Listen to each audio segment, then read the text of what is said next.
নাদনঘাট থানার পুলিশের পক্ষ থেকে হেলমেট না পরা বাইক চালকদের সতর্ক করতে রবিবার বিশেষ প্রচার চালানো হয়। কালনা কাটোয়া রোডের হিমায়তপুর মোড়ে মাইকিং করে সাধারণ মানুষকে হেলমেট ব্যবহারের গুরুত্ব সম্পর্কে সচেতন করা হয়। এদিন পুলিশ স্পষ্টভাবে জানিয়ে দেয়, হেলমেট ছাড়া বাইক চালালে আইন অনুযায়ী কঠোর ব্যবস্থা নেওয়া হবে এবং মোটা অঙ্কের জরিমানাও ধার্য করা হবে। অভিযান চলাকালীন বেশ কয়েকজন হেলমেটবিহীন চালকের কাছ থেকে 1000 টাকা করে জরিমানা আদায় করা হয়। অন্যদিকে আর্থিকভাবে দুর্বল কয়েকজন বাইক চালককে বিনামূল্যে হেলমেট বিতরণ করা হয় এবং ভবিষ্যতে নিরাপদভাবে হেলমেট পরে বাইক চালানোর জন্য তাদের সচেতন করা হয়।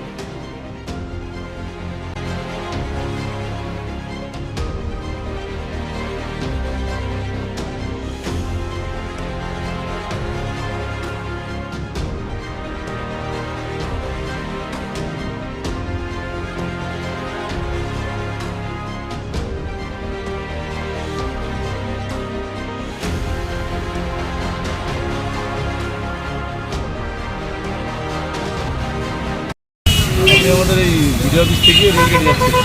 হঠাৎ আপনাকে হেলমেট দিলেন, কি বলবেন? ভালো, এটা ভালো লক্ষণ, ভালো আমাদের জীবনের জন্য উনি দিচ্ছেন। আচ্ছা, পরিবারে বাঁচবে ভালো হচ্ছে। আপনার নাম? আমি অরুণ সিংহ। সামনের দিন কি হেলমেট পরেই চালাবেন গাড়ি? অবশ্যই।